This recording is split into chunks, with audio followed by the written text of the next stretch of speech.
All right. Hello, everyone, and greetings.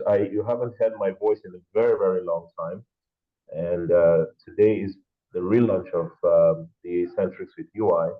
But the name has changed in the process of 1 year of recalibrating and thinking. I was inspired by the individual that I'm about to introduce you to, and he got me into this terminology of permaculture. So I started going down the rabbit hole of permaculture on YouTube, and I was listening to this individual who is like the czar of permaculture in New Zealand, who basically reforested the whole area. And he used the term. Okay, let me tell you the story quickly. What happened was he created an article in the newspaper, basically notifying the community about what he wanted to do with this huge expanse of land. And one of the farmers basically were opposed to the idea. So one of the farmers decided to also take an ad also in the newspaper and write to counter this idea. And at the end, signed off by saying, "These fools and dreamers." And you know what? It just stuck with me. I felt like the kind of people I get attracted to are people that are fools and dreamers because they start off by saying, "I want to do this," and everybody around them says they're fools.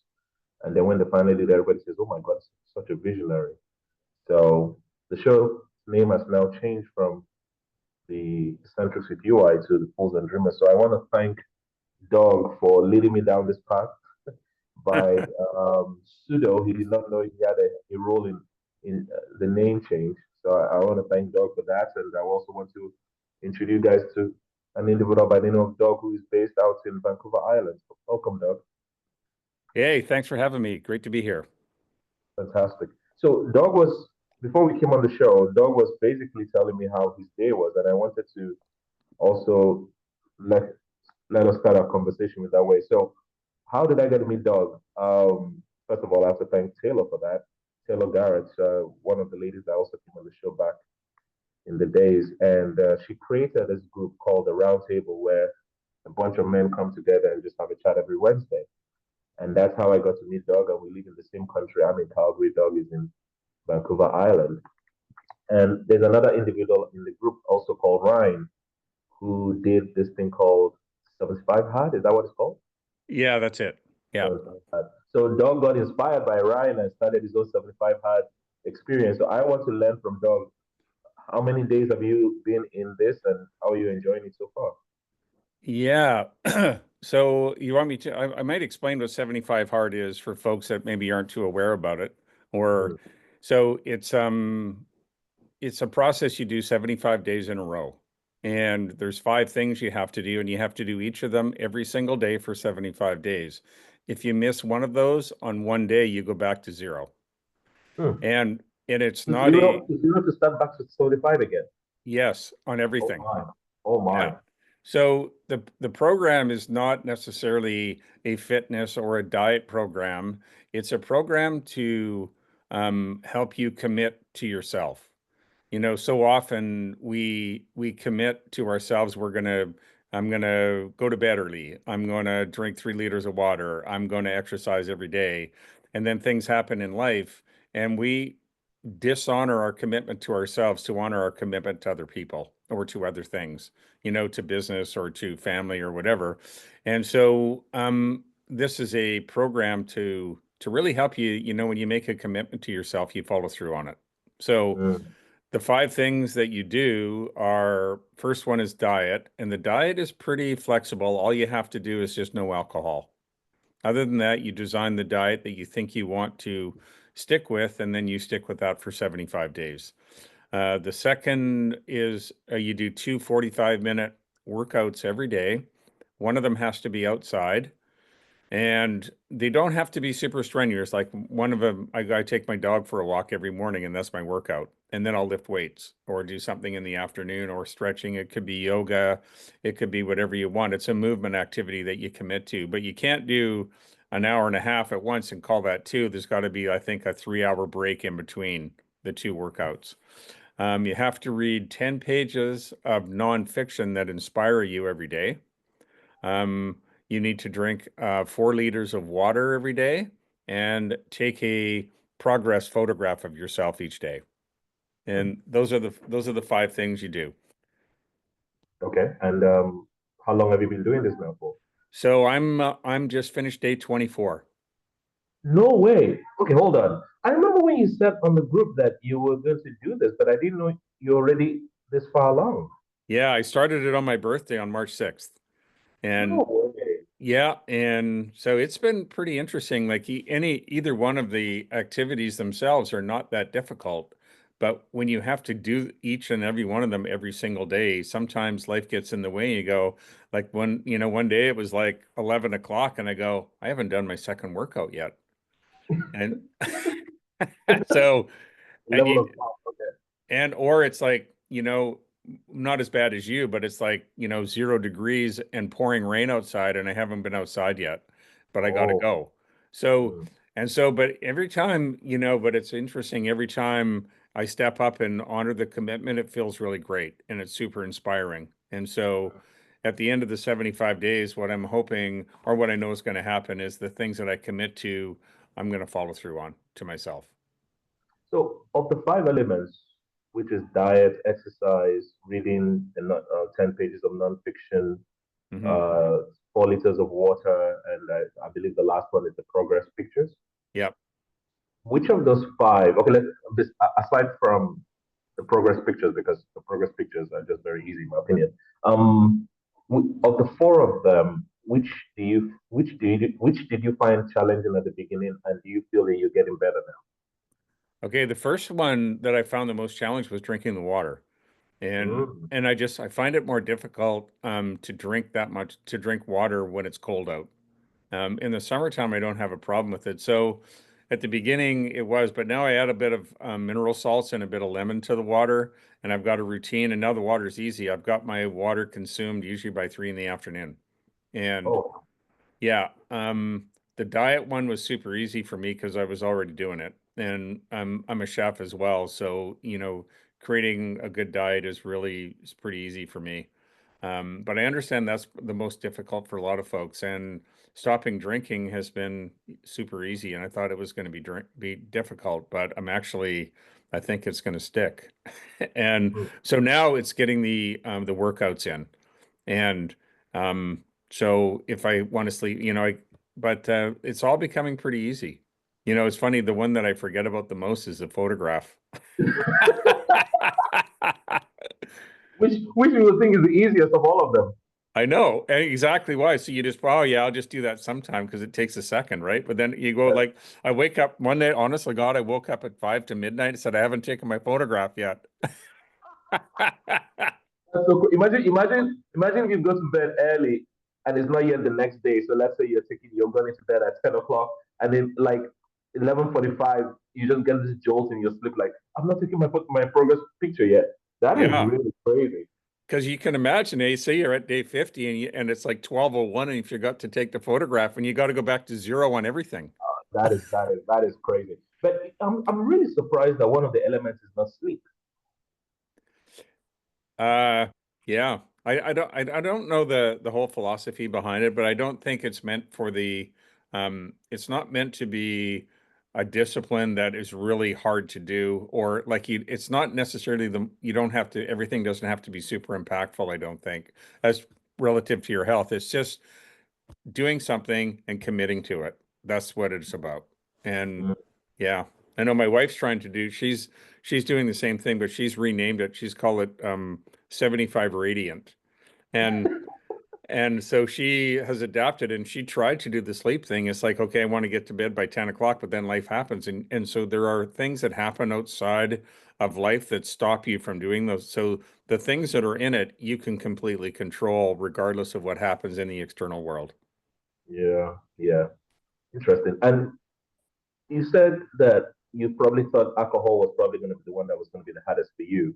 Is it that you were the kind of, because you were a chef, is it that you always paired your dinner with a glass of wine or something? Mm. Yeah, so I spent, I've got a sommelier ticket as well. So wine, and I help open up a craft brewery. So wine and beer and spirits have been involved in my life for quite a long time. And I don't do it to excess, but I enjoy it. And I enjoy the craft of it. But so I thought I was going to lose some of the social and not the social aspect of it, but also just the enjoyment of experiencing really unique and great flavors that pair with food as well. Yes, but I haven't missed it. Hmm, very interesting. Now, Mhm. you see, you're one of the reasons why I wanted you to come on the show and also be the first guest of the Fools and Dreamers relaunch is you're okay. I hope you don't mind me telling the audience your age. No, go ahead. Okay, so Dog just turned 68, 67, 67. 67. So in 67 years of life, I have a feeling like, not I have a feeling, I believe Dog is a polymath because when you get to see his bio, he's done everything. And he just shared something else here that I didn't even know since I've gotten to know him since January of this year, sommelier as well as craft beer. Like, how did you get into that world? I mean, I know you're in Vancouver Islands, which is probably where the wine is probably our Napa Valley of Canada, would you say? Yeah, I guess people in Ontario might argue that, but I would say so, yeah. Okay, so is that how you got into being a sommelier? No, I worked in the food and beverage industry for a long time in a couple of high-end restaurants in Vancouver, and wine was a big part of what was there. And so part of one of the restaurants I worked at, which is called the Salmon House on the Hill, they paid for me to take the program. And so, Oh, yeah, it was in their best interest, and from that, I just learned an incredible appreciation for the craft of wine, and it cost me a lot of money. Not that the course was paid for, but all the wine that I then purchased subsequently, as a result. so you can just go into a liquor store and just buy a $10 to $15 bottle of wine. Yeah. You can't.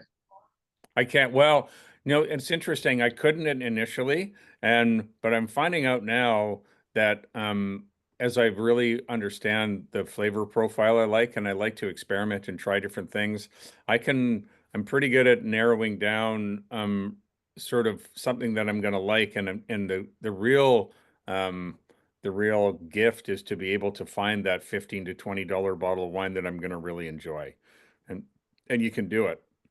And so it's easy to buy a $40, $50 bottle of wine, but to buy something less expensive, um, it's discerning. Yeah, I don't always get it right, but yeah. Okay, so I mean, is there a real difference? Because I'm not, first of all, I'm not really a big wine guy. Neither am I a big alcohol drinker, but I do drink wine from time to time, especially if it's a special occasion. And I see people being wine collectors, and there's also a wine auction market. Hmm. Um, if I taste a $50 wine or a $200 wine, is, do I really feel the difference per se? That's a great question, and it's something that I've kind of spent some time with. I lived down in St. Martin in the Caribbean for 7 years, and St. Martin is half Dutch and half French, and the French side of the island treats the island that part their protectorate just like a province of France, and as such, the food is French and the wine is French, so you get this incredible um, array of French wines at very inexpensive prices to be able to dabble in, which I was never out here in BC. It was way too expensive for the stuff I was interested in. So there it was like half the price, at least. So, and this is a long-winded answer maybe to a simple question, but so I helped a friend open up a restaurant down there, and we went to a wine store to like put the wine list together, and the guy took us through this incredible warehouse of some of the nicest French wine you've ever seen. And he actually had opened a bottle of and had, because he was doing something later that evening, of a wine called Chateau Petrus, which in some circles people say is the best red wine made. And it was What is it? selling Chateau Chateau? Petrus, Petrus, and P-E-E, sorry, P-E-T? Petrus. Oh, so Chateau Petrus. Okay. Yeah.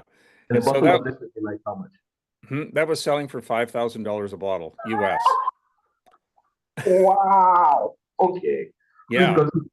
So the answer to your question is when I drank that, like maybe I didn't have some of this in wine is built up because of its rarity and somebody says it's really great. And then it becomes, because of the supply demand issue, the things get bumped up in price. I see.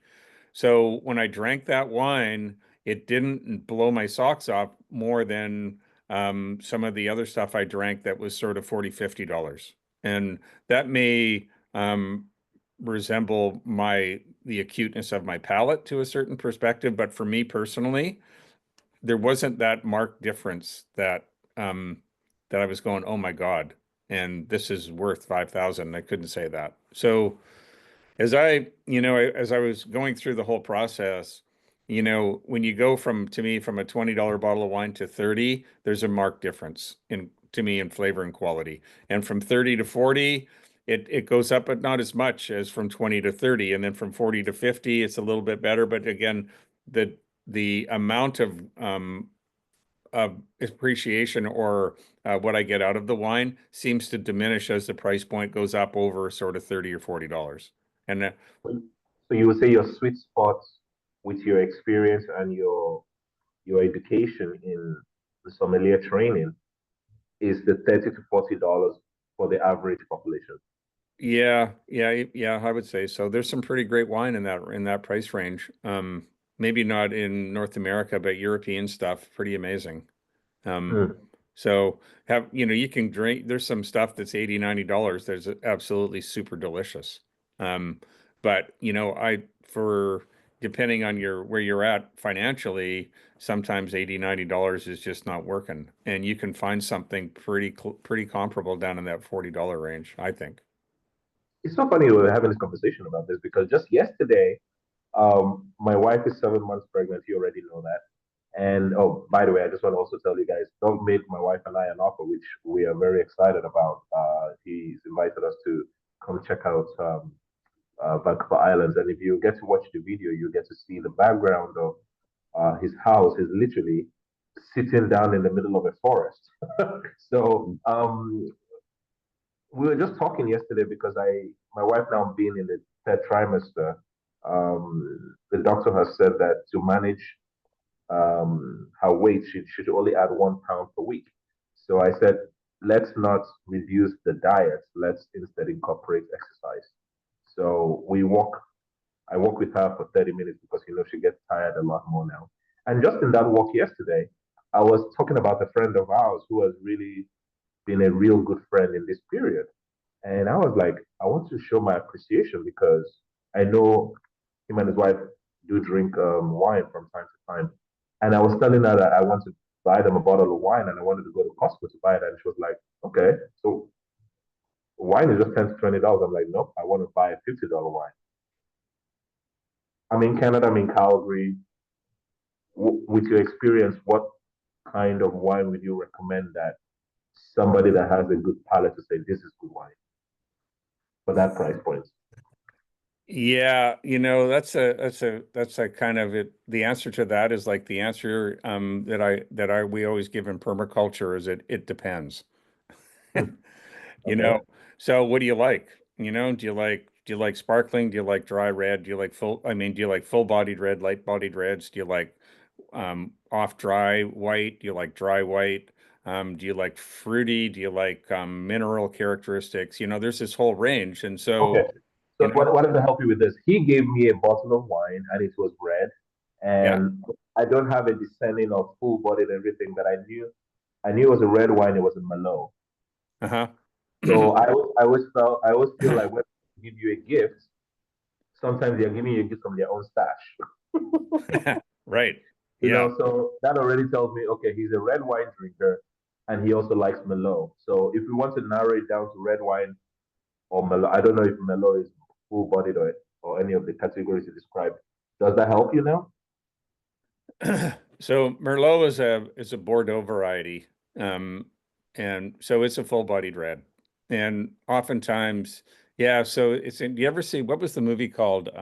Sideways? No, nothing. Yeah, you should watch it. Anyway, it's about wine, and Paul Giamatti and I forget the other guy that's in it.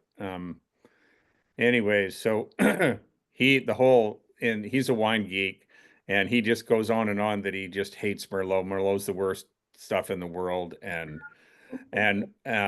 but what happened is because he and his wife split up, who he loved, and they were drinking Merlot or something about it. So because of that association, he hates Merlot. But Oh, yeah, so it's a personal thing. It's kind of situational too. I remember, here's a kind of a funny story or weird story, but when I was living in the Caribbean, I was working skippering a bunch of retired America's Cup sailboats, and we would take tourists on board, and we would recreate the America's Cup for them. And we were the number one shore excursion in the Caribbean, I think, for like 10 years in a row.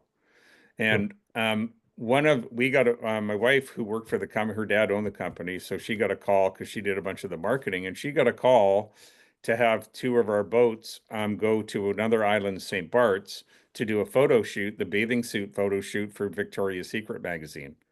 wow. Yeah, and so we got that all hooked up. So two of the boats went over, and they needed a third boat. So Fiona, my wife, and I and another guy, we sailed a third boat over to be a part of the photo shoot. And we got there, it was like a super parched day. It was like really hot, and we got onto the anchor, and they forgot about us. We were stuck out there. And if you don't know these America's Cup boats, they don't have any accommodation on them. They're like 75 feet long. They're made of aluminum, and there's no soft cushions. There's nothing. And it's like you're on this like tin can, and you're baking in like 100-degree sun.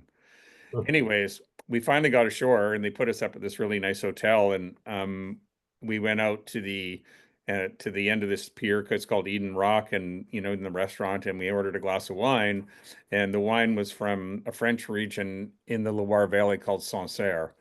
And Sancerre white wines are predominantly Sauvignon Blanc is the grape variety.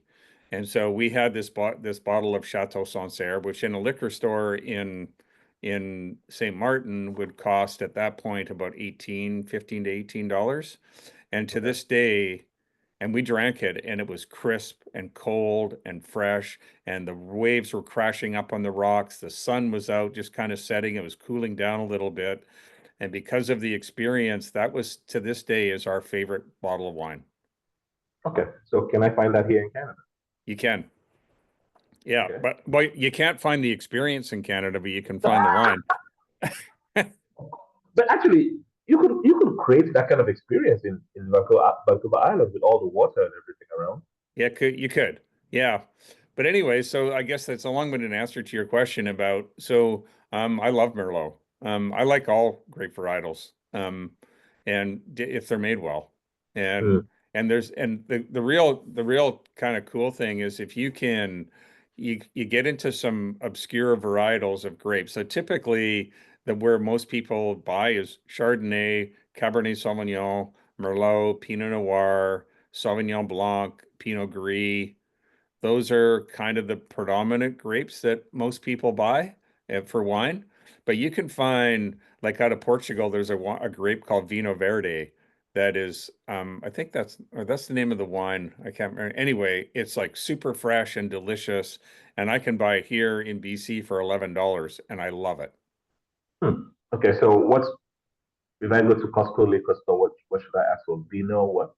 Vinho Verde, you can get it at just at a regular, yeah, Costco. I don't know. They may or may not have it.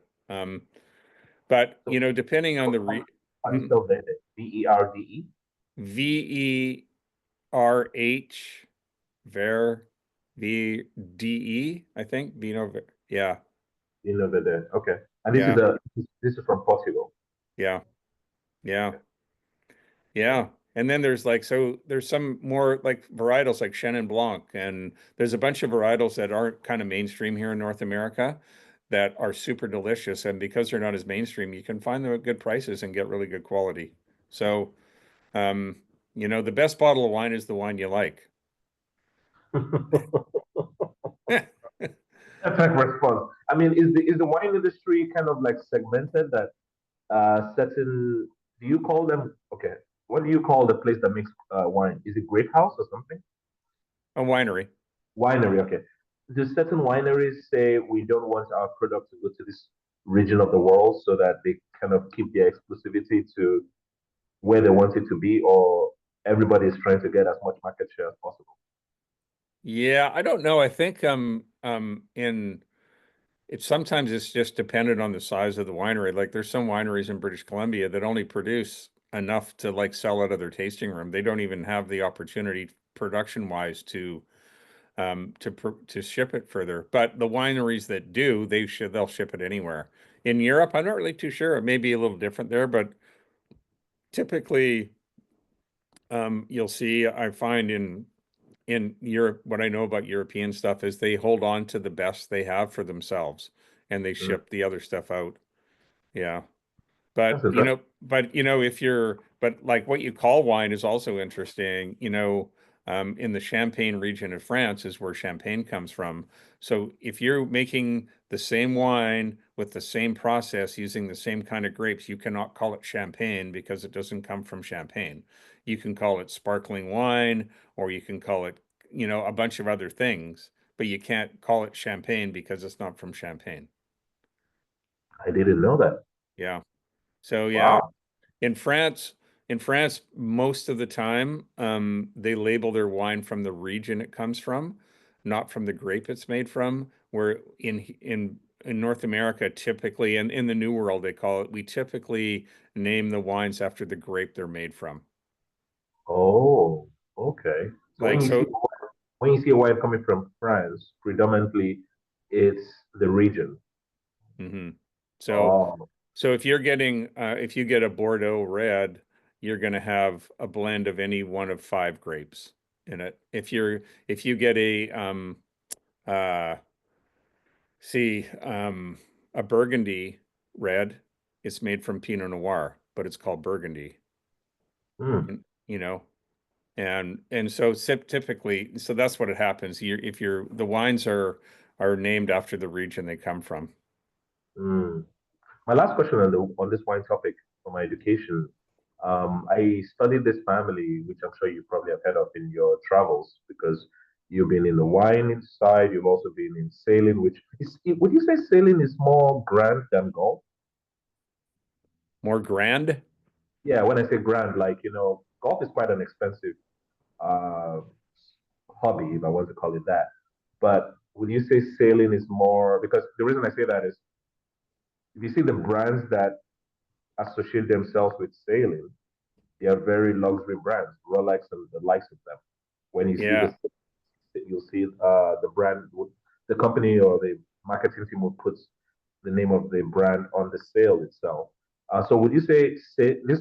This is not my question in winery, but this is how my mind works.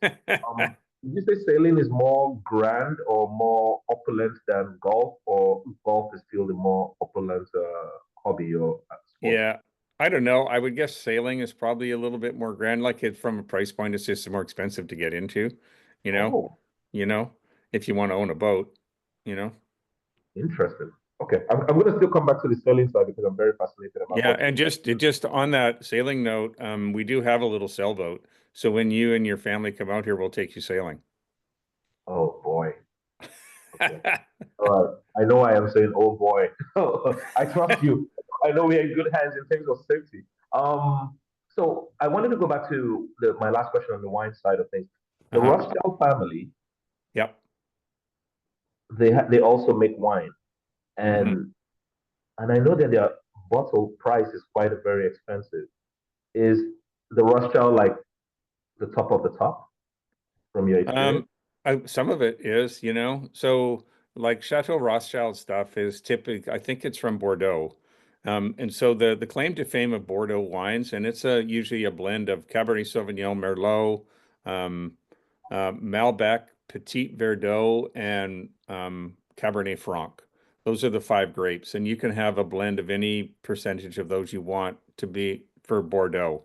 And one of the claim to fames of Bordeaux, because they're all full-bodied reds. The grapes are typically a little smaller and they have thicker skins on them, so they produce a bit more tannin. And tannin is that, imagine if you were to suck on an old tea bag or chew on a banana peel, it's that moisture sucking effect that has in your mouth. Hmm. And so what happens with tannins when they're in the wine is they kind of early when the wine is young, it kind of hides the fruity character of the wine. And so this is why wine is aged so those tannins mellow out to allow the fruity flavor to come forward. or the other components that are in the wine come forward. And with these, like with Rothschild, their wines are really great at aging for a long period of time. Oh, okay. Okay, so that's one of the things. It's also a lot of them are just super delicious and beautiful. But these big Bordeaux's, they can stand aging. And what happened, a lot of times for most people when they're drinking wine, they go to the liquor store, they buy a bottle of wine and they go home and they drink it that night. So we call it trunk aged. It's been aging in your trunk for like about 45 minutes, you know. And so it doesn't, when you buy so the year of the wine is important, one, because of what happened growing wise that year, but also has it had a chance to age. But not all wine is aged well. But anyways, so um, one thing to do, just like for people there that are, when you buy a bottle of Bordeaux or a Cabernet Sauvignon or Merlot or something, and you want to drink it that night, if you apply some protein when you're having that wine, it'll have the same effect on the tannins that aging does. So if you have a piece of cheese or you have some meat or something with it, that will in your mouth mellow out those tannins and allow you to taste a little bit more of the nuance of the other character of the wine. So with what you said now, you shouldn't pair a glass of wine almost like after the meal is over. You Well, should have during the you should have the glass of wine as you're eating the meal because that's when you're probably having your protein. Yeah. Again, enjoy the wine the way you like to enjoy it is the number Okay. one rule, and enjoy the wine that you like. Um, but yeah, the food and wine go together, and they affect each other, in a good or a bad way, And so the rule of thumb I always live by is you want the food to be the star of the show, not the wine. The wine's there to accompany the food. So you wouldn't have a big, robust Cabernet Sauvignon with a piece of soul. The wine is just going to completely overpower what is on your plate. So, and then, yeah, and there's a bunch of other nuances, but that's kind of it. I now see why you thought that the lack of alcohol during this 75 hard was going to be very difficult for you because I can see the passion. I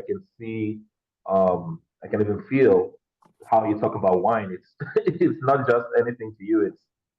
It's quite I would say an important piece of the the kind of environment you've been kind of exposed to. Yeah, it's a lot of fun, and the people that are in the industry are really fun. And I like helping to educate people with wine. And it's you walk into a liquor store and there's this massive wall of wine, and how do you choose?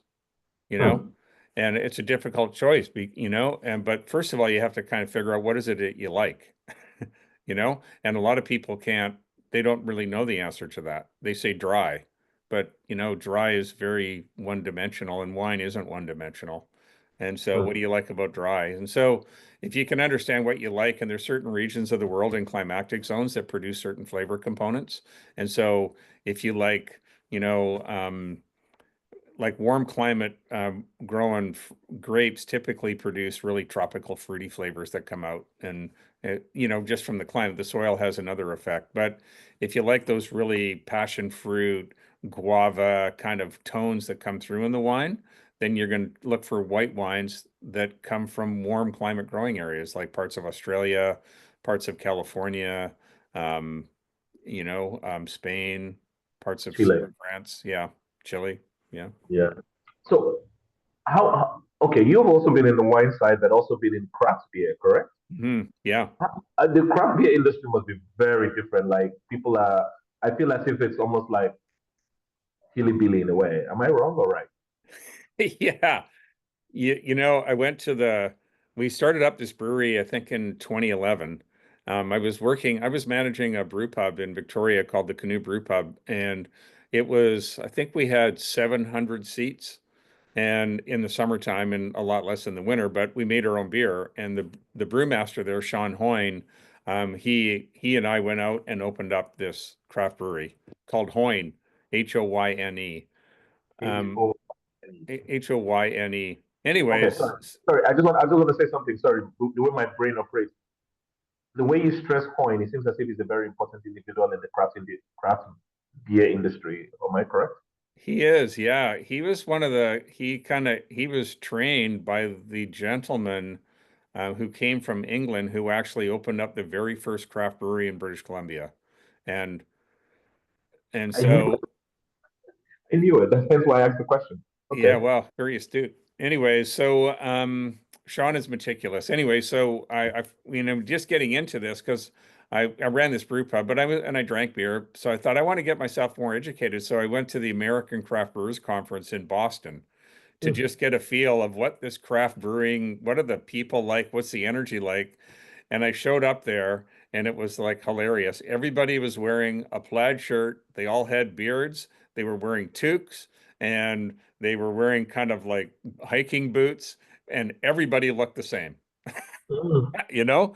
But Yep. a really great group of people though, and they were really committed to their craft. Yeah. Mm.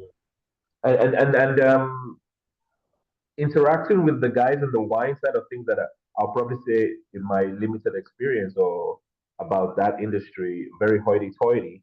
And then you go to the craft beer side of things, like the one you just described in Boston, and it's like a bunch of farmers in a way. Which which of these two groups do you find you enjoyed interacting with better from a day to day? Because from my experience, I know which my answer would be. Yeah, well, it's funny when you so the farmers and the actual people that make the product are all the same, whether it's beer or wine. Like the Oh, winemakers and the farmers that are picking the grapes or the guys that are in the brewery shoveling out, spent grain. Like there's a real connection to like really good, honest, like connection to the earth and to the product and stuff. Was when you get up into the sales end of things, uh, and that's when they start to separate. And so I typically hang out where it's made, and I hang out with with the grape growers and with the winemakers, and and so that's where I like to be. So it's like I like the beer side of the wine industry, if you know what I mean. yeah, yeah, 100%. And that would also be my own response too, because I mean, earlier on when I was younger, I'd probably say I would be more hoity-toity in that trying to be in the sales and marketing side of things and just being all suit and tie. But as I've gotten older, I find I'm gravitating towards more ruggedity. Even the vehicle I want to buy now, next is I've been contemplating either between the Land Rover Defender or the Jeep Rubicon. And it's just because of the ruggedity of it that I was like, if I get the Land Rover Defender, even though I want to go off road, I think I'll be a little bit more careful because of, you know, the Right. the prestige with the Land Rover. But with the Jeep Yeah. Rubicon, I think I'll be more crazy and say, let's push it to the max and see where we can go. Uh-huh. So I find that I'm gravitating towards closer to the F, if you know what I mean, just like the way you described it, the farmers and sales Yeah. and Yeah. Are you going to drive that vehicle out to when you come and visit us? no, no, no, no. I want to. It's a 1 year plan from now, so it's not right away. But I'm watching a lot of videos lately on YouTube. You started it because when you introduced me to permaculture, and I started watching the videos of permaculture. You know how the algorithms of YouTube will now start introducing you to camping and things like that, and then Yeah. you find yourself now gravitating towards those videos, and I'm like, man, you've really changed because before I was all about the luxury kind of things, but now I'm just like, nah, I just love. And the guys in the permaculture with the videos I've watched, they're just very down to earth people. Uh-huh. But like the really great, then they're incredibly smart. These guys are welders, they're mechanics, they're plumbers, they're electricians, they can grow food. They just like they can do it all. Because part of it is if you're buying a piece of equipment to do a job, how do you maintain it? And if you have to farm it out for somebody else to maintain it, then that's an expense that you have to put out. So they want to buy things that they can fix themselves, you know? Mm, That's part of funny story about a car. When I was working, you referenced Taylor, and Taylor, I've been working with Taylor for about a year and a half now as a coach, and who she's amazing. And one of the things she had me do was make a declaration. And so I had to declare something, and she said, "You got to declare something pretty big." And I said, okay, well, and I forget what I came up with. She goes, no, bigger than that. How about like you're going to buy a house or a car or something? I said, okay, I'm going to buy, um, I'm going to buy a sports car. And she said, okay, and what kind of car are you going to get? And so the car I had one, but I sold it, but I've always wanted again is the a Triumph TR6. And so Triumph. she's I thought the Triumph was a motorcycle. they make sports cars as well. I Yeah. didn't know that. Yeah. Have a look at what a TR6 looks like. Okay. Anyways, you've seen them around. So she said, okay, when are you gonna have that done by? And so it was like, I think it was, I don't know, May at this point. I said, yeah, I can see getting that done by like next March. She goes, no, how about in 3 weeks? Oh no! Wow. Yeah. And so I said, okay.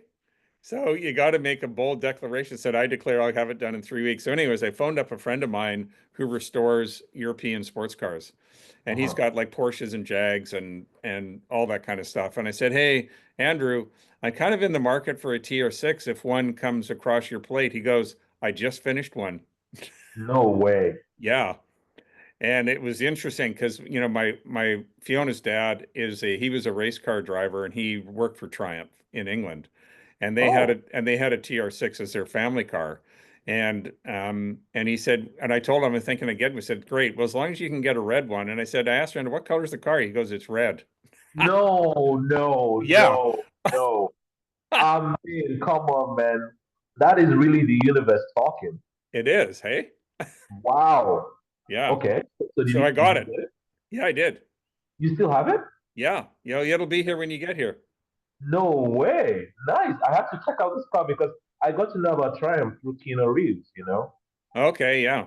Yeah, he's into motorcycles, and then I think he was marketing it as well, and I think he also has one. So that's how I got into Triumph. But I dabbled into motorcycle as well, but I stopped. And now that I'm having a son soon, I don't think I'm going to rekindle that interest until probably he's an adult, because I still want to be alive for him to at least mentor him to adulthood. But so now that you got the Triumph TR6 last year, Yeah, I've had it for a year. Just and still enjoy it? love it. No way. Love it. So 0 to 16, how many seconds? Oh, they're not built for speed.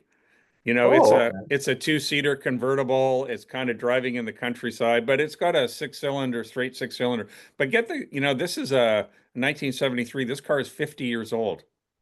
no way. Yeah. So it's definitely manual. Oh yeah. Yeah. It's got a manual choke. It's got a cassette tape deck in it. Um, I mean, do you play any form of music when you're driving this car? Because like cassettes, where do you get cassettes now? you can still buy them. No way. Yeah, I got a buddy of mine who's like he likes going to thrift stores, and whenever he finds something that in the music genre I like, he picks me something up, and you can get them for like $1, you know? But the new music lately, that with new artists, they are not going to put their music on cassettes, right? Would they do that? No, no, Oh, no, okay. no. So you are definitely going back all the way to the 70s with blues and disco. Yeah, I am. Yeah. That is so cool, man. So nice. So is that your primary vehicle, or you have another vehicle as your primary No, vehicle? we have an electric vehicle as well, a Nissan Leaf. Oh, okay. Yeah. Yeah. So the TR6 is when you just want to take your wife for a nice spin. Yeah, yeah, and she's a sports car fiend too, of course, growing up with a father who was a race car driver. Yeah, and it's interesting when you come out here, her father, if it's should be still here. He's in the garage. He rebuilt a 1938 Aston Martin. Um, Nice. it's like, yeah, and it was a pile of bits. It came in boxes, just a pile of scrappy bits, and he had to undo it, identify every single part, and some of the parts were missing.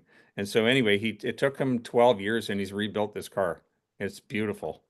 Dog, I have to say, you're very surrounded by eccentric human beings. I know. Like, like, like your wife, your father-in-law, like everybody around you, I believe are just people that are just eccentric in nature. Yeah, yeah. Wow. Hmm. It's Okay, what we attract, I think, huh? 100%. You know, this is the question that I've asked Taylor Yeah.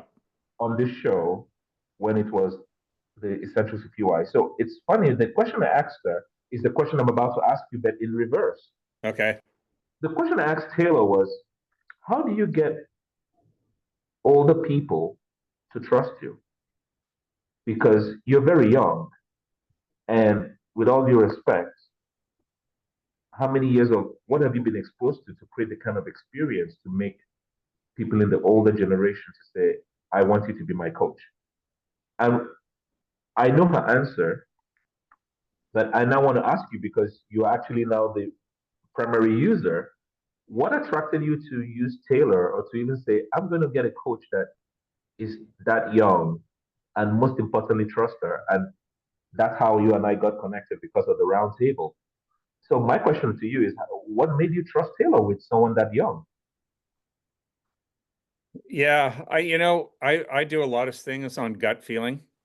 Okay. That's how I make decisions. I'm not somebody that needs to be 100% prepared to step in and try something. I figure if I'm like between 40 and 60% in, then I'm in and I jump in. So it was kind of a funny story.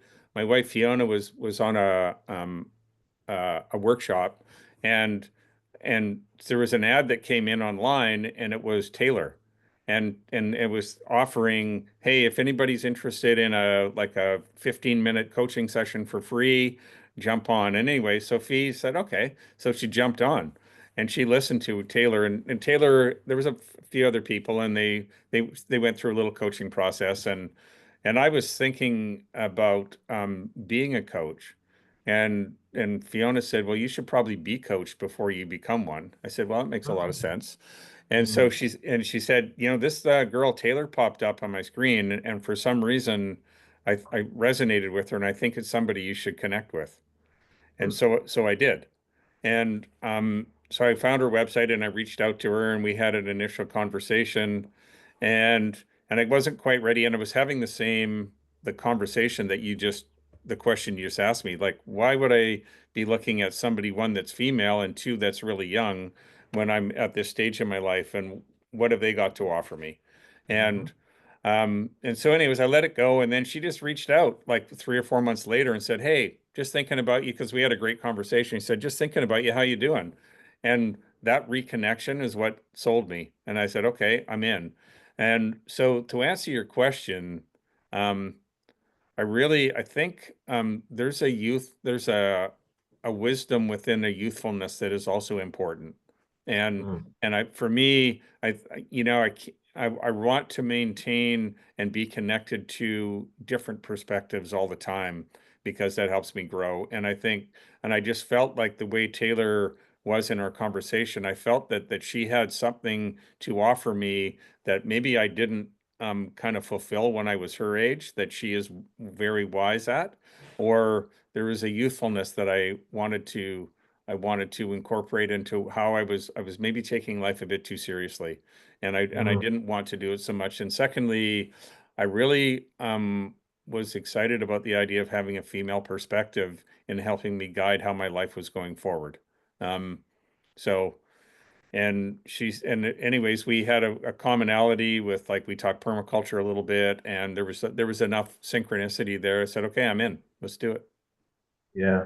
No, I have to admit that for her age, she has really got a huge, like, the word that comes to my mind is library of experiences for someone of her age. And I think it all, for me, with all humility, speaking about her life, I feel like the incident, which I'm sure you're also aware of, that happened to her when she was a teenager with her parents, I believe that is where this whole humility and the ability to even pick yourself up out of that and build yourself to where she is, and with all the travel experience that she's also gotten as well, it just makes her to be, the word you use is wise. Because even me, I remember when her boyfriend Yan introduced her to me, and we had a short conversation before I brought her on the show. And during the conversation on the show, I was like, "This is a very wise person for this age. It's unbelievable." Yeah, she's Yeah, incredible. she's really amazing. I wanted to ask you a question. This is left field right now. Uh-huh. Um, when I sent you an email with the questions that I always like to ask every guest before they come on the show, I was reading through everything, and the one that came to me which I don't know anything about, and I purposely did not want to ask ChatGPT about it. And I said, let me hear from the horse's mouth is, what is zone zero? So this is something that I'm just embarking on, and it ties into permaculture, and it ties into, you know, where I think we need to go um, as a species on this planet. And so in permaculture, we have things called zones. And we may have discussed this a little bit briefly, but they go zone, typically when you see a permaculture test, it's zone one, two, three, four, and five. So these zonations are how you organized your piece of land according to frequency and need. So something that is in zone one is something that needs constant attention. It could be like an annual vegetable garden. You got to be in there. You have to harvest, you have to weed, you have to water, you have to like make sure the nutrients are right. So you have to be checking on that garden daily. And so you want it to be very close to where you are so you don't have to travel great distances in order to facilitate something that you're going to every single day, right? And zone two is something maybe you need to touch base with maybe two or three times a week. Zone three, a little bit less. And then zone five is the wild. That's the forest that's out there and it interacts with your land, but you don't need to do anything to manage it. It manages itself. So Mm, there's this zonation thing that is really part of when we do the design for your property, we're going to be thinking in zonation.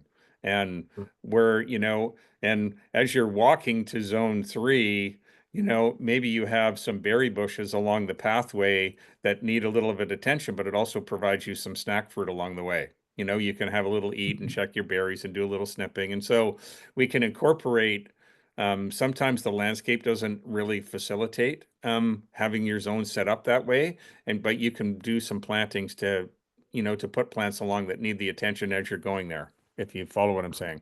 So zone zero is us. as human beings. Yeah, it's you. It's your so in your landscape, you are zone zero. And Okay. so and this is a thing that's come back to me time and time again when I'm thinking about like, you know, and the one thing I love about permaculture is it's rooted in it's a design modality where nature is the model for the design. Um, and um, it's sorry, I just lost my and where I forget where I was going. It was really good too. Let me refresh your memory. So you were talking about zone zero, and zone Yeah. zero is us, and it's almost like how do we build ourselves or Right, something? right, right. Okay, so permaculture is very solution oriented. So I'm looking at what's going on in the world, and instead of like just moaning and groaning about all the problems and all, like there's like pick one, you know, biodiversity loss, ocean acidification, climate Actually, change, whatever. why does that even make it easy for you? Let's pick one, which is what is affecting us both here in Canada, the tariffs from the US. Yeah. Yeah, so those are all external things. So, you know, permaculture is a very solution based modality. And so zone zero is what is my role in the solution? You know, Mm-hmm. I think we have this kind of messiah complex that's happening in our culture where we think somebody's going to be riding over the hill on a white horse to save the day. Mm-hmm. And we can just continually not participate and act irresponsibly and recklessly, but somebody else, either it's going to be a pill or someone else is going to come and save us from our behavior. Where, you know, we need where do and it's like the, you know what, remember when Ryan did his talk on Salbona? California, yeah. Yeah, like how do I need to show up in order for you to be free? So how do I Mm-hmm. need to show up? Um, to be part of the solution instead of part of the problem. You know, how is my consumption? How am I participating in my governance? How am I participating in my own health, in my education, in my community, in my family? So, you know, we have to start thinking of zone zero, and this is where it all starts. And I need to be accountable for the things I can be accountable for as part of the solution. So it's a very permaculture way to me that is doable and actionable in this moment that we can collectively come to solutions to some of these big challenges that are facing us. So listening to you define or extrapolate on zone zero, I was thinking about myself, and I'm going to go political now. During the first Trump administration, I found that during those 4 years, I was always constantly checking the news because my expectation that there was something new and crazy that has just happened. And I found that during those 4 years, I became more political, but my more political in quotes was more gravitating towards the crazy. And I found that I was always very agitated. And that's why I wanted to change. But unfortunately, when Trump 2.0 was about to happen, I asked myself, I didn't like the way I was during Trump 1.0. So I said to myself, with Trump 2.0, the best way for me to be the kind of person that I feel that I want to be, which I have enjoyed in the last 4 years, was to completely cut off. And I mean cut off in the sense of if you were to go check my TV, if someone were to go into my TV box and see history in terms of which channels I watch at which time, you would find that entertainment and movies and TV shows is 90% of it, which is from my wife, because I'm not really a TV person. But 10% was always between the hours from 6 p.m. till 9 o'clock p.m. And why is that? Because those are when the opinion shows come on. And my supposedly journalist is those people come on at that time, and I want to hear their analysis. I also want to hear their viewpoint. But I kid you not, as of November 6th, I have not gone back, November 6th of 2024. I have not visited any of the channels, which was CNN, MSNBC, BBC, Al Jazeera, and Sky News. Sometimes Fox News, just to get a different viewpoint. But I have not visited any of those channels since November 6th. I've actually also told YouTube not to even recommend anything political to me. And I find that it's now March of 2025 and Trump 2.0 is been in motion now for 2 months.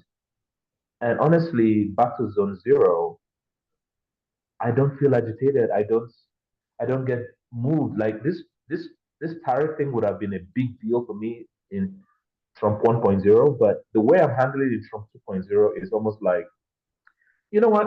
That's life. I'm just going to control what I can control and stuff, but I'm not going to constantly be seeking the new analysis of what our current prime minister or anything like that. Is that zone zero as you're describing it? Yeah, it Mm, is. Yeah. Yeah. So we have a lot of power. If to as long as we operate from our values. And there's going to always be crazy stuff out there that's going to draw our attention away from our focus that's important. With you, you've got a new son on the way, you know?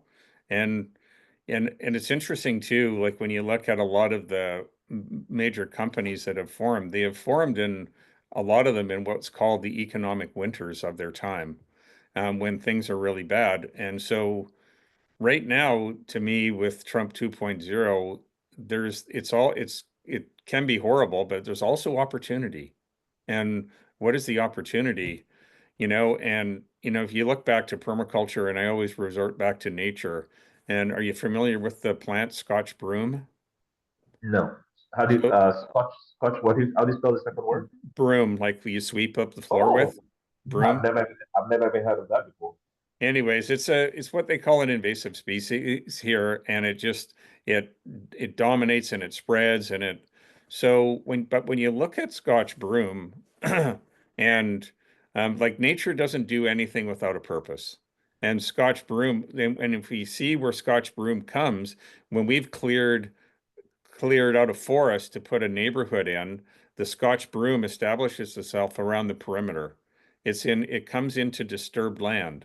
And we call it an invasive species because it's irritating to us and it's not beautiful for us to look at.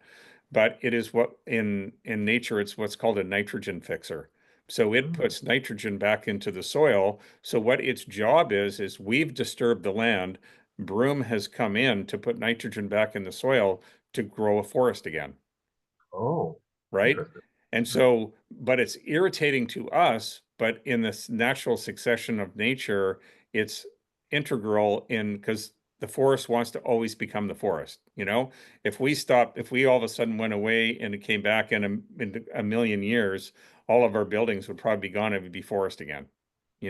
Nature would just take over. So, if you relate that to what's going on in like the political realm, like something like how did Trump is like the Scotch broom, and he's there because something has been disturbed that isn't natural in the system, and we need a nitrogen fixer or we need something else to get the soil and everything back so it's fertile and operating again.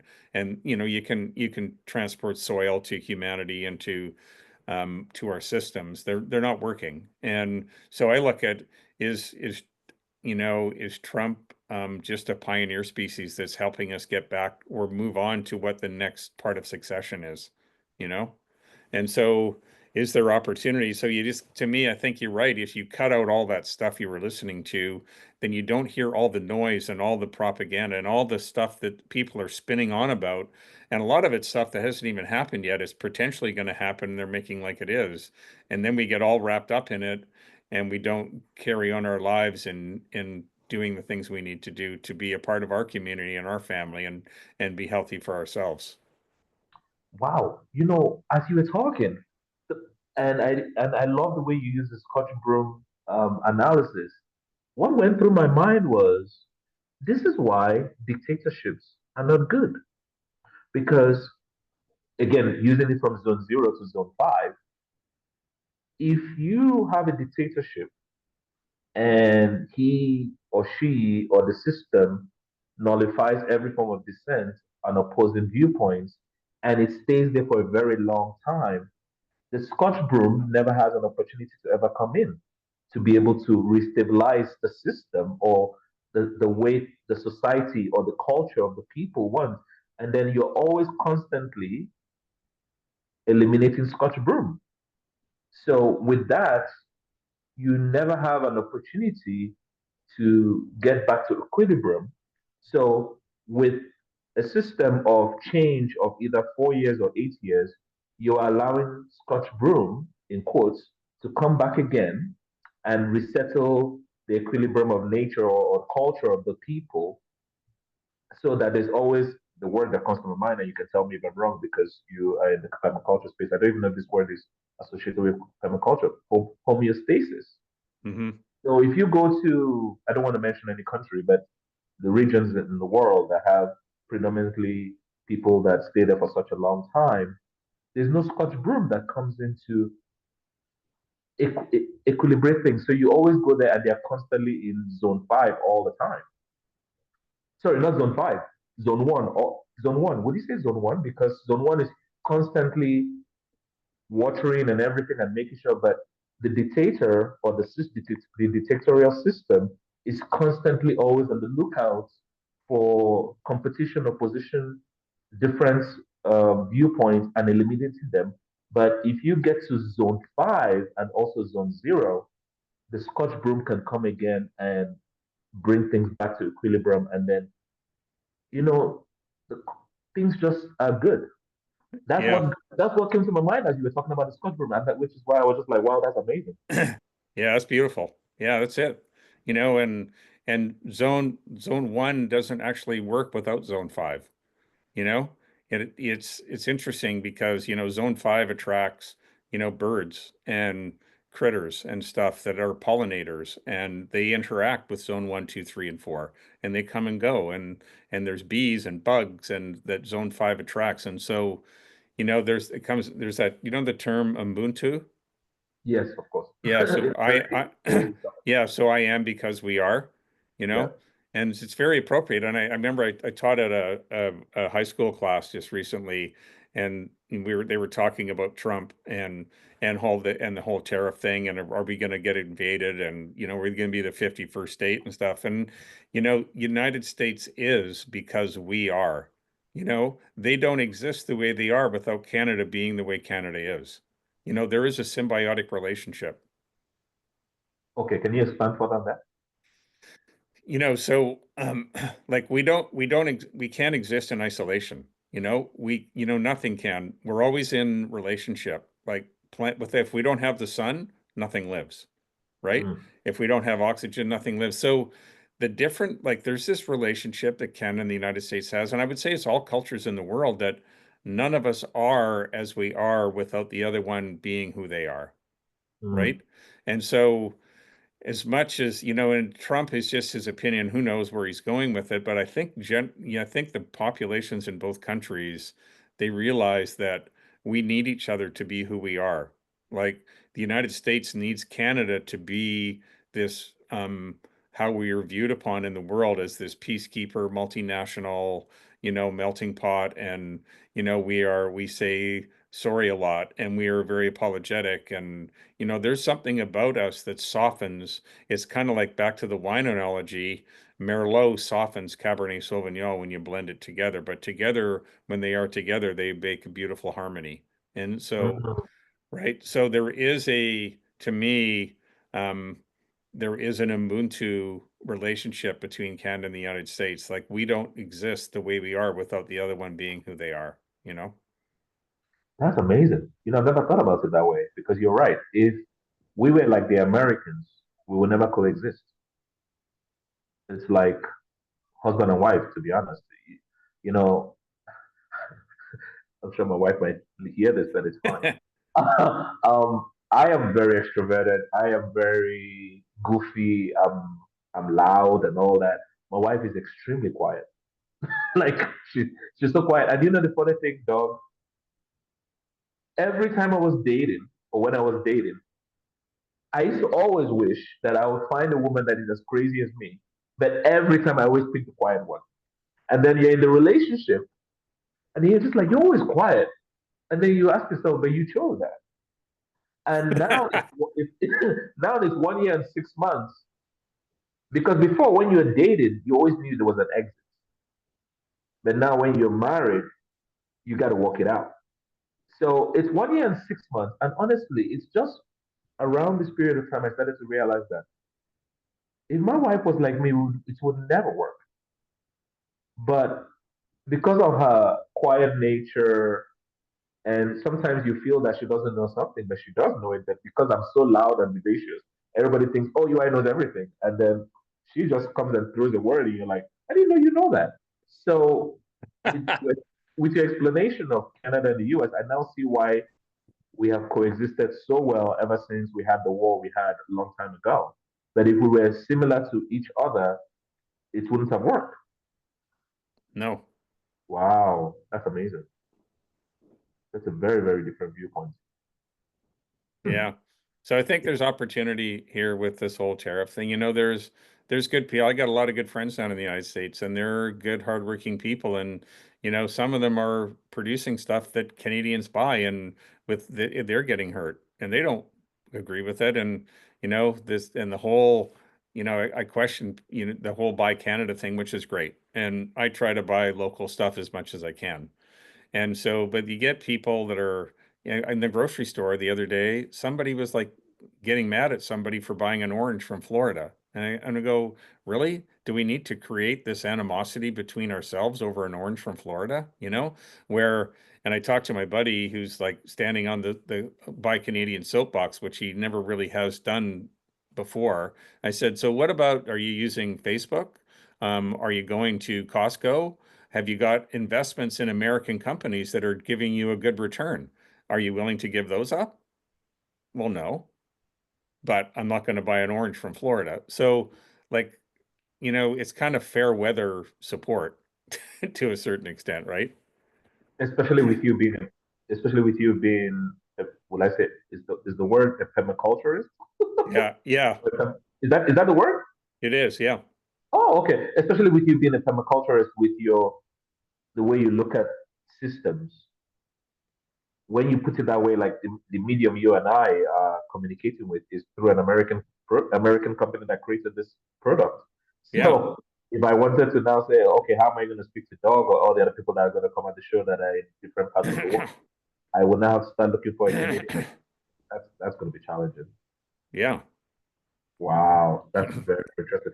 Um, how did you get into permaculture? What was the thing that Hmm. kind of made you say, you know what, I need to look into this thing and take it seriously? So I was working, it was the brew pub I was working at, and it was part of a business of multiple businesses. One gentleman owned multiple things, and it was a very corporate kind of way of running things. And so I was the general manager there, and I don't know, in a lot of companies, they have these big plaques on the wall that said our company core values. And I was look, and people walk by those core values all the time, and I did too. And then one time I started asking the staff. So I started asking them about different points on the core value list, and they one had don't even know that they'd ever seen it, and they Mm, walk by it every day. And so then I started questioning. So how, like, what do these core values mean, and how valuable are they? So when we got into like corporate meetings, I would challenge the owner on his core value list that he has stuck on the wall, and what do they mean to him, and how are we supposed to operate within those set of values that he's established. And he really didn't have a very good answer as to what those, they were just a list of things off of like an MBA program or something. And so they really meant nothing to him personally, other than it was meant to kind of control us and keep us down the line. Nobody ever read it and was never referenced to. And so I got to thinking, this is kind of how business is sort of organized. And so that kind of tainted me from working there a little bit. And I kind of figured out, I don't think this is for me anymore. And I kind of started demoting myself, and I was just like, yeah, this isn't working out. So my wife said, hey, there's this permaculture course happening down in Esalen, California. I think you should go take it. And neither one of us had ever heard of it. But my wife, were you in Vancouver Island at this time when she put this bug in your ear? yeah, I Oh, was. okay. Okay, Yeah. okay. And so she said, go down to California, take this course in permaculture. And so she spent a number of years at the Esalen Institute. Are you familiar with it? No, how No. do you spell excellent, please? Eslen, I think. Eselan. Oh, I can't, one of those. Okay. And it's based in California. Yeah, it's in Big Sur. It's right on the What what coast. what's special about this? So the Esalen Institute is a place, I think it started back in the 50s or 60s with like Jack Kerouac and Timothy Leary, is that his name? The artist, and back in the sort of, and it was a bunch of scientists and kind of freedom thinkers that were experimenting with LSD and doing and a bunch of this kind of work. And anyways, it's this gorgeous place right on the cliffs in Big Sur, California, in the habitat of the Esalen Indian, or and there's natural hot springs there. And so they have this retreat center, and you can do anything from five rhythms dance to gardening to cooking to gestalt psychotherapy. They have workshops going on all the time, and you go and stay, and you pay your thing and your food's taken care of, and it's a really beautiful place. But they have these, I'll just go on a tangent. They have these baths, and so right on the cliff, there's these natural hot spring baths, and there'd be a row of say 8 clawfoot tubs, and behind the row of tubs is this brick water channel, and then wherever a tub is, there'd be a channel that comes out of this water channel, and this water flows into this clawfoot tub constantly. And so you're sitting in it, and the water's coming in and overflowing out of the tub, and then it flows down on the surface and over the cliffs and back into the ocean. Hmm. So you're sitting there in this tub. It's almost like a cyclical kind of system. It is. You're sitting in like Oh, this natural hot spring water, and they have communal hot tubs, and anyways, and you can go, and they're just, and you're all you see when you're sitting in these tubs is the Pacific Ocean. There's nothing wow, else in front of you, that right? is crazy. Yeah, it's really beautiful. And they have one of the greatest things. They've got a 24-hour tea and toast station with No way.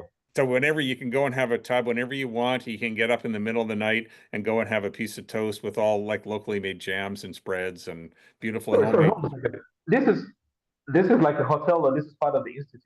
This is part of the institute. It's all included when you go take a course and you get accommodation anyway. So I took an introduction to permaculture course down there, and um, it just blew my mind. And when I looked at the list of ethics and principles in permaculture, I go, these should be the core values of business and education and governance. And this makes sense to me. And so I got super inspired. Then I took and that was just an introduction. Then I went to Orcas Island, which is in the San Juan Islands, just south of us here. And I did a permaculture design course. And then I took the permaculture design course again. And then I did a teacher training in permaculture design. And I would go down to the Orcas Island facility year after year after I'd done my course, and I would cook for the next set of classmates. And so they have this beautiful outdoor kitchen for there'd be like 60 people there. So we'd cook lunch and dinner for 60 people in this incredible outdoor kitchen and harvesting all this fresh food from the gardens, and it was amazing. So Wow, wow, yeah. wow. So anyways, and so I started thinking, so permaculture really applies not just to land development, it applies to how we organize life because we're interconnected, right? Because we are Mm, we are nature. Um, mm. so that's how I got into permaculture. Wow. There was a book you highlighted when you were facilitating the session Mm, within the roundtable, Regenerative Enterprise, yeah. which is a book that I have circled to get, and it's about $15 on Amazon. Is there a book that you would recommend for someone that is listening to this that wants to understand a little bit more about this zone zero, zone one, zone two, and three, and five, four, and five? That Um, that would help with that. yeah. Expanding Well, their knowledge. there's a book on permaculture design. It's called Practical Permaculture. Okay. Yeah, and that's the book I would get. Oh, so this book would expose them to this Everything. everything. Okay. Yeah, it goes through the ethics and the principles and goes through zonation and it goes through a step-by-step procedure of how to design things from a permaculture perspective.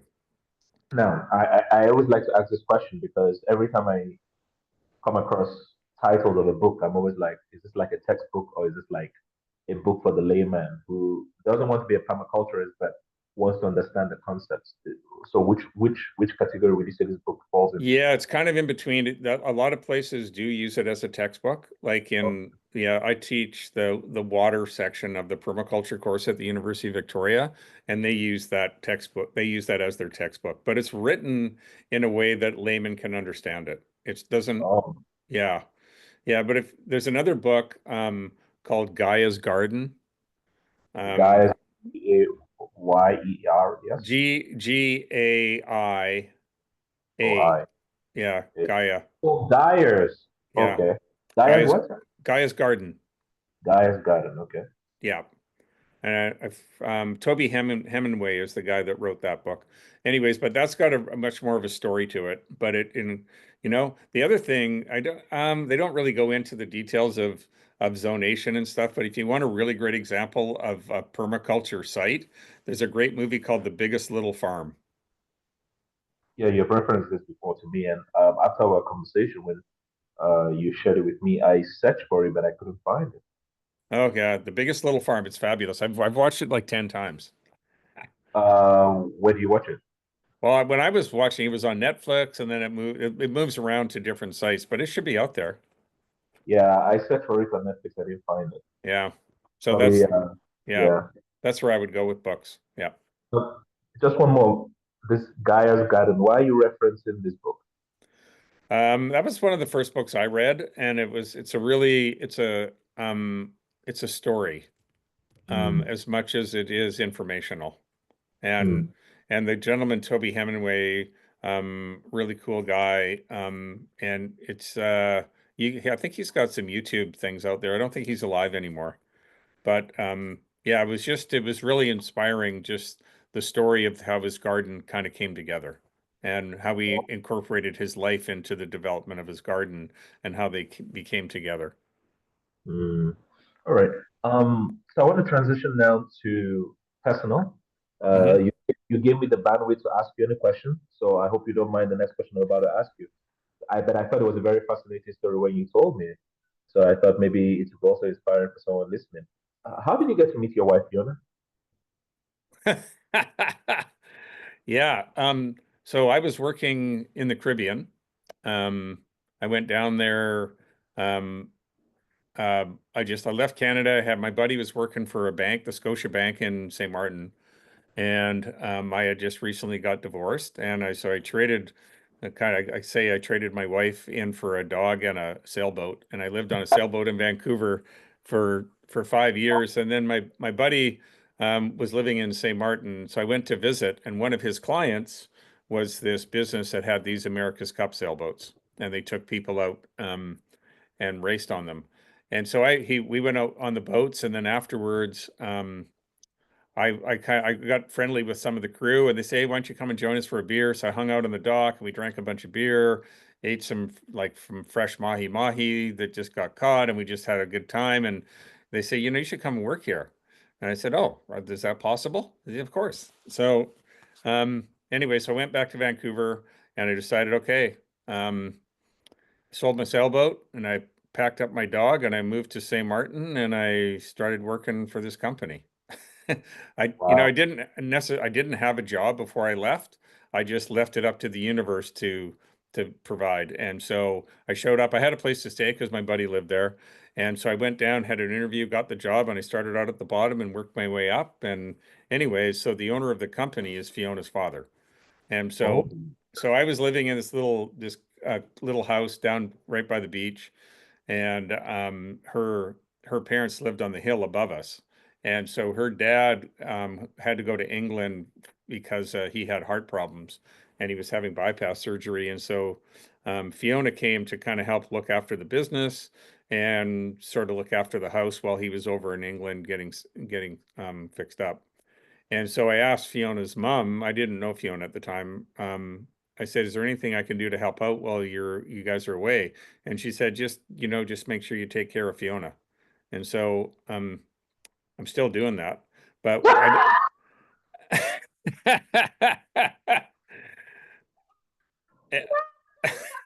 oh my God, that's funny. Oh, that is brilliant.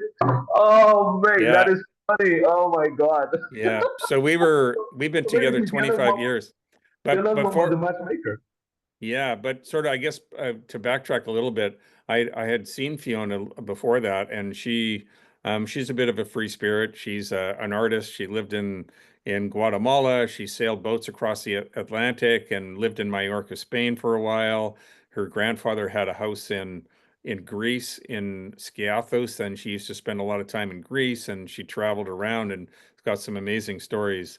But anyway, so I think she was down on the beach next to my place, and she liked to either she had a sling, the like the David and Goliath slings, Yeah, yeah, yeah, yeah. so that was something they did in Mallorca in Spain, and so she had one of those. She would rock sling or she would shoot bows and arrows, and she was down on the beach, naked, with shooting arrows, and I noticed this and I was curious. So Of course. yeah.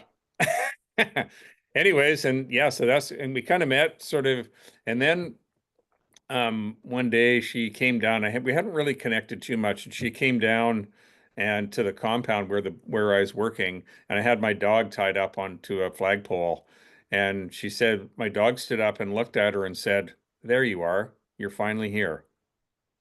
And that's That's what what my she dog said to you. that's what my dog said to her.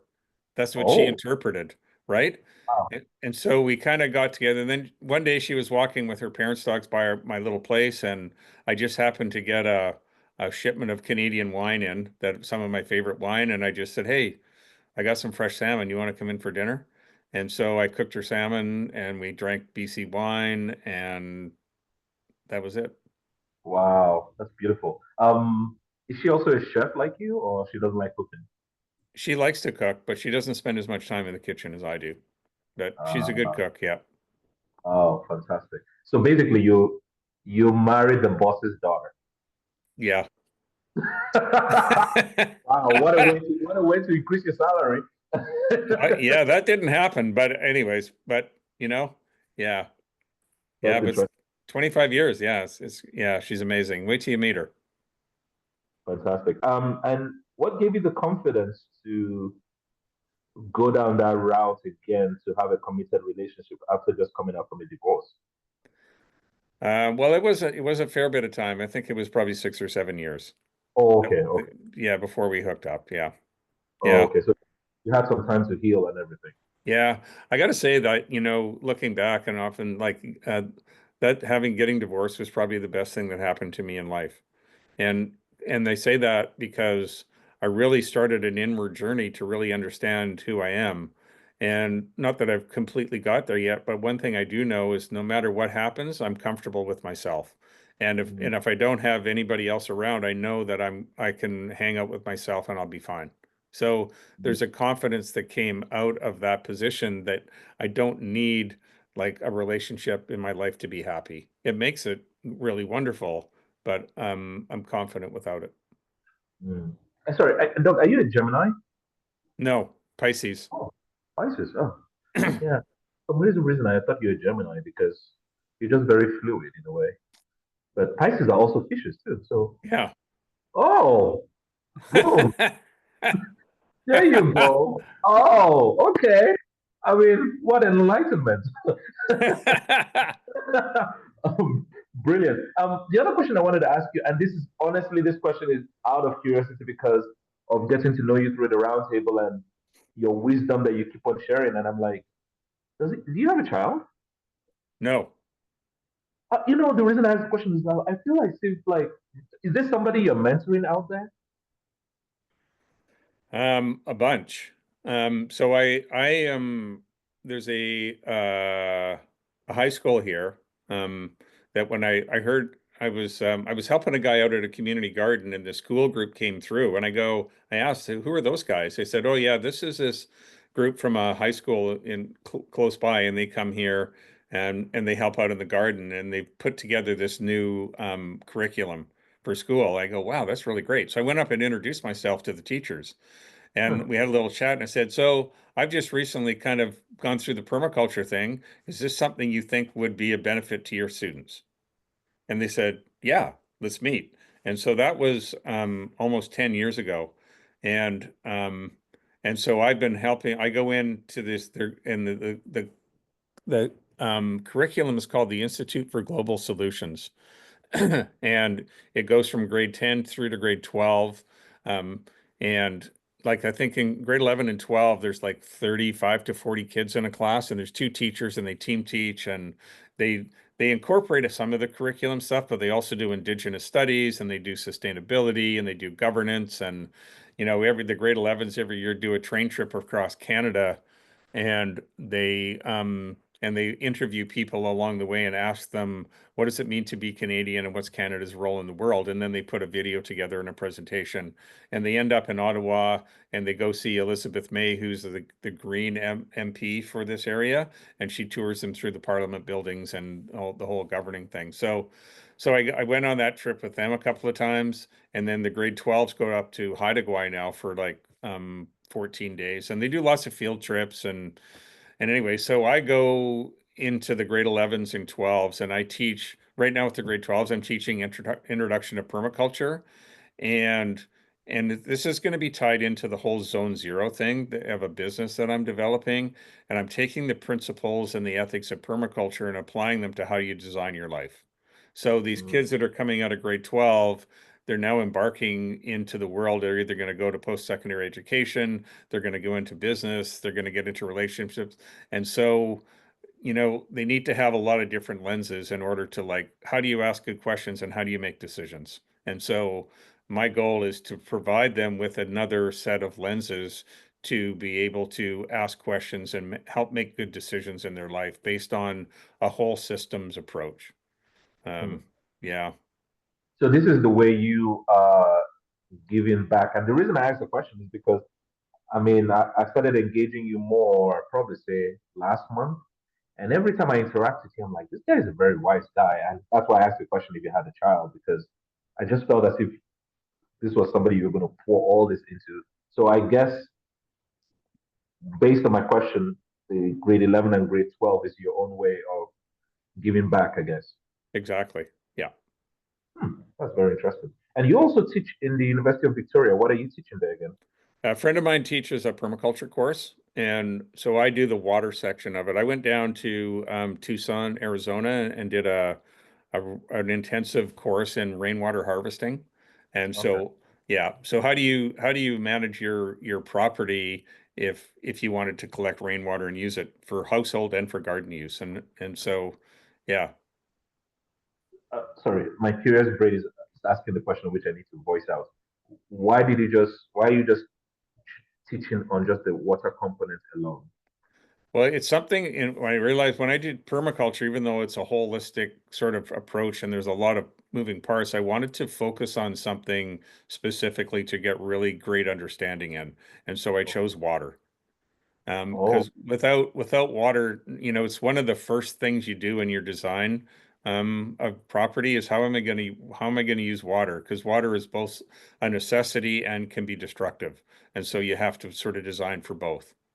And so I just love water and I'm curious about it. So I could have done a lot of things, but I just like I'm going to pick one, so I pick water. And there's a guy named Brad Lancaster, who's considered one of the top kind of rainwater or water guys in the world, and he operates out of Tucson. And so they offered this course. So I went down for a week, and it was unbelievable. And so my friend at UV actually asked me to come in and do the water section of the permaculture course. hmm. Hmm. So your teachings down is grade 11, grade 12, and also year one, year two of this permaculture course, I guess.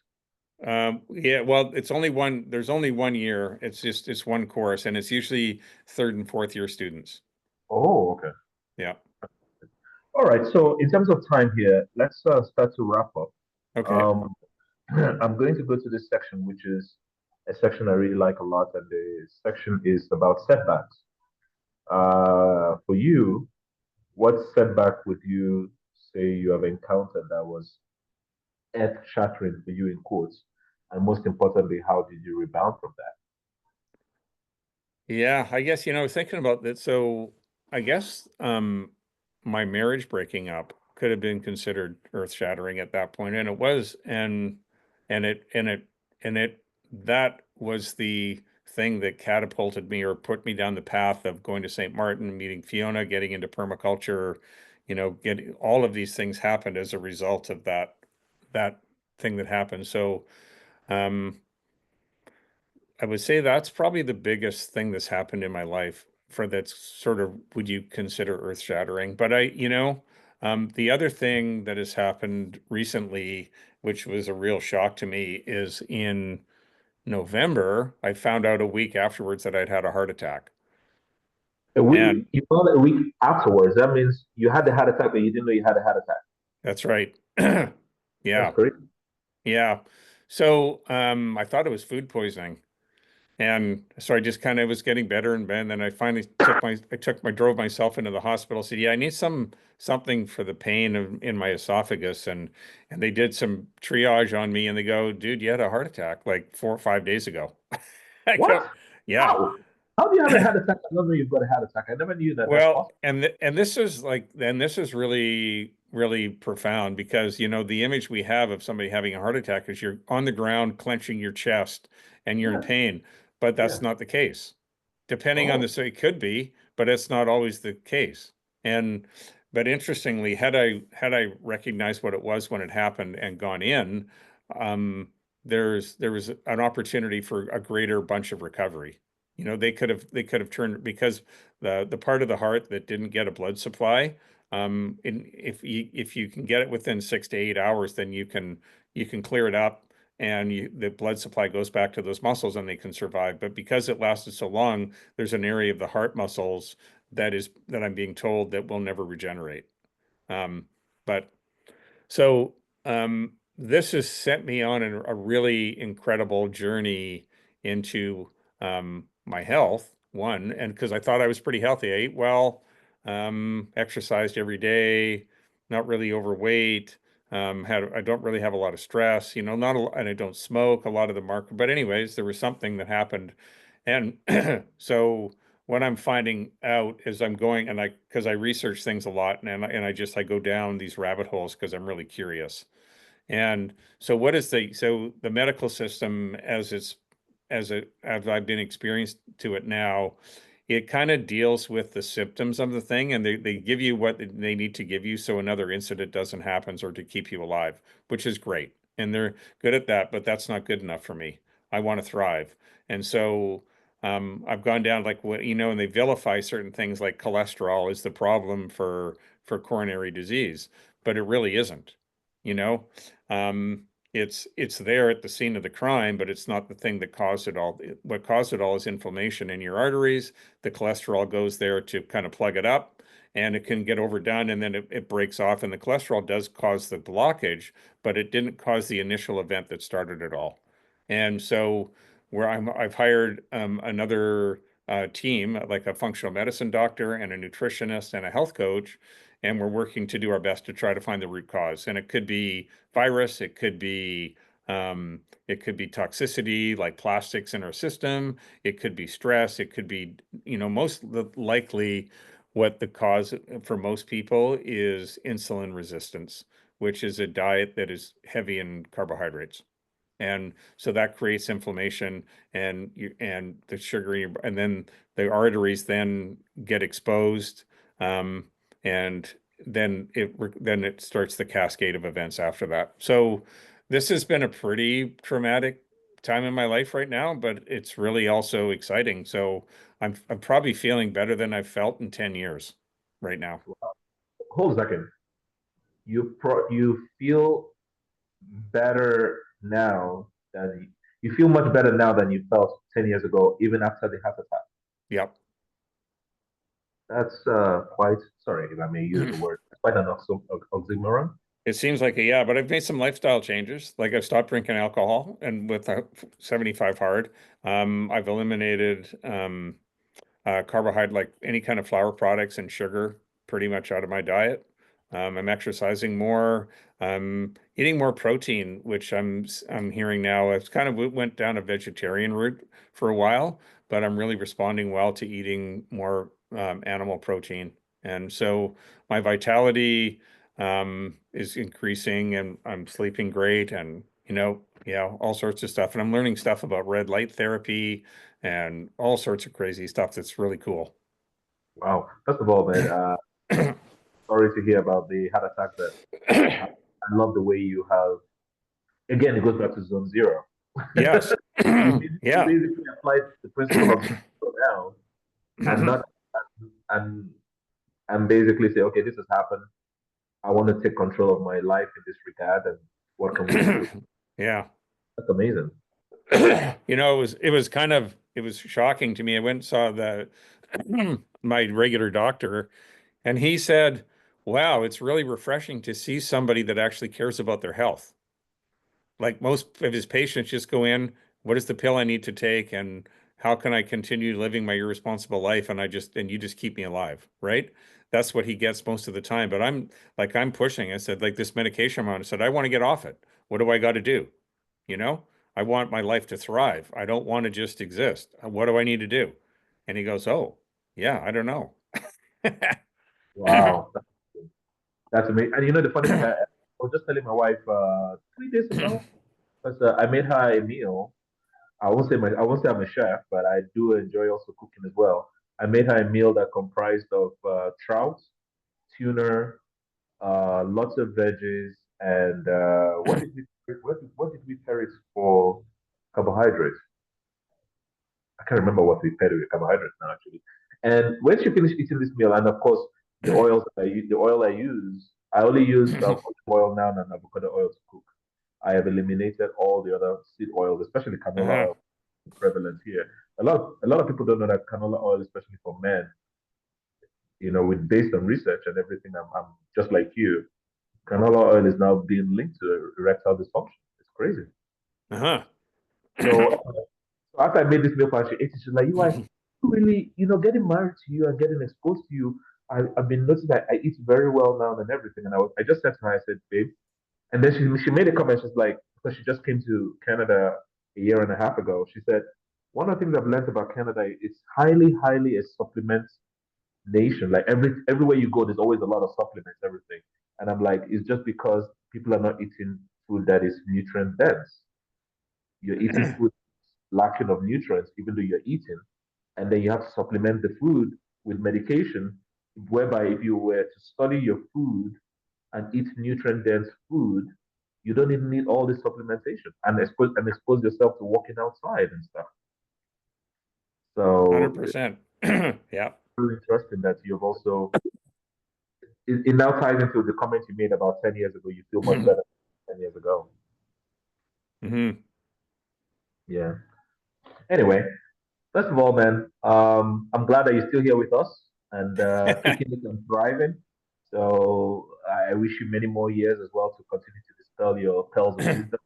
Um, I'm now wrapping up. So there's a question I always like to ask everyone is there a question that you wish I asked you that I haven't asked you yet? Um, oh, there's lots of questions. I'm sure we could talk for hours about all sorts of stuff. You know, Yeah. but I just wanted to mention the one thing that I'm starting with a friend of mine who's an ecologist and a shaman, and we talk a lot about climate change and the perils of the world, and back to zone zero. What is it we can do about it? And he mentioned, and it kind of we were talking about my car, and he goes, "Man, what was it like when we lived in 1973 or 75?" Because he's older than me. I go, "Yeah, remember, like, what if we went back and lived like that?"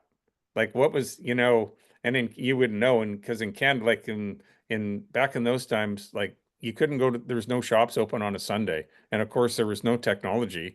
There was no, we had a rotary phone that was on the wall with a long cord on it, and there wasn't, you didn't get a lot of international food, and there was hardly any fast food places, and there was no such thing as takeout cups in coffee shops, that sort of stuff. So, anyways, we're coming up with this idea, and I've called it the 1975 Revival Long Weekend, and we're going to put it out 1975, what?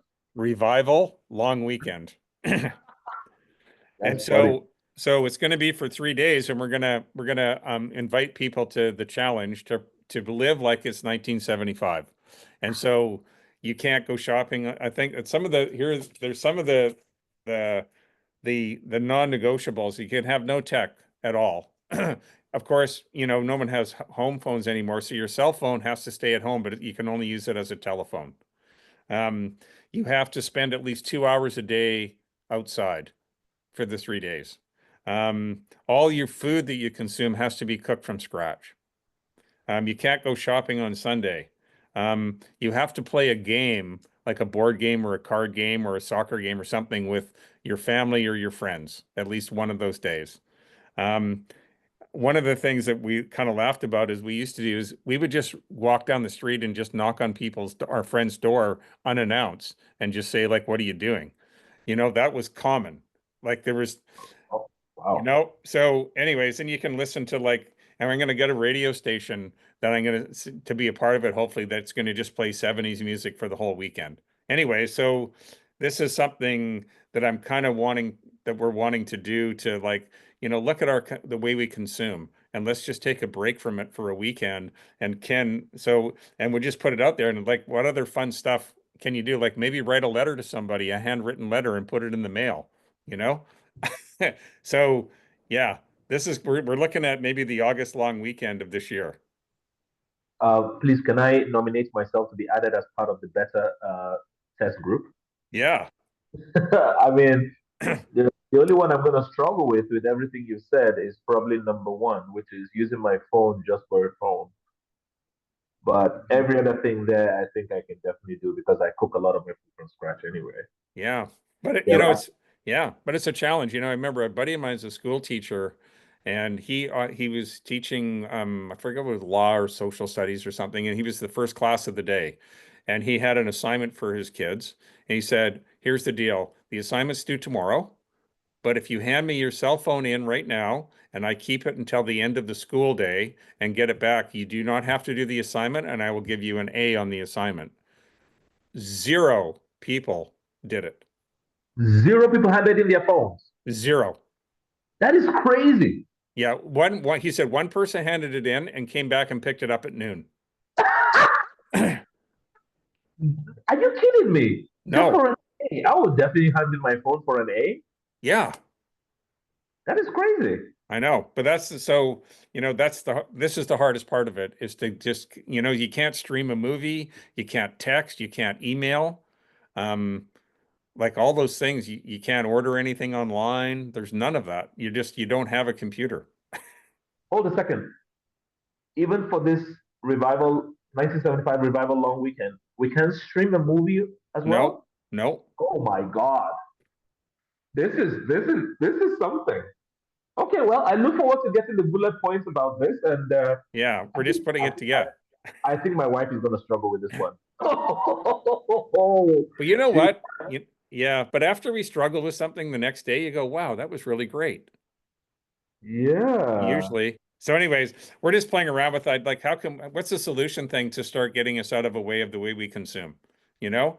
And Mm. that can be fun instead of just like the doom and gloom. If you don't do this, then you're going to get hit with this, lightning bolt. So let's have fun with it. And not everybody will pick it up, but Yeah, no, I'm in. I'm actually intrigued to see how I'm going to perform. Um, yeah, I'm definitely in on this one. Well, Doug, thank you so much for being the first guest on the Fools and Dreamers relaunch. And I really enjoyed this conversation, and I took lots of notes. And I'm sure someone that also listens to this conversation will get inspired in whatever way. I didn't want to start the conversation with wine as we did, but welcome. I actually wanted to yeah. start the conversation with Zone Zero, but you see how my curious mind goes, where I'm just like, okay, you know what? Let's stay there. So we actually started with 75 hard, and now we end with another challenge, which is ironic. Yeah, yeah, that's great. Well, it's been a pleasure, and I thank you for including me. And the other thing is, I'm really looking forward to you and your family coming to visit, and we'll cook together, and we'll show you around, and hang in the forest, go for a ride in my sports car, go for a sail, you know, and have some fun. I look forward to being a part of that. Thank you again for the Okay, offer, and nice talking to you. okay, you take All care. right.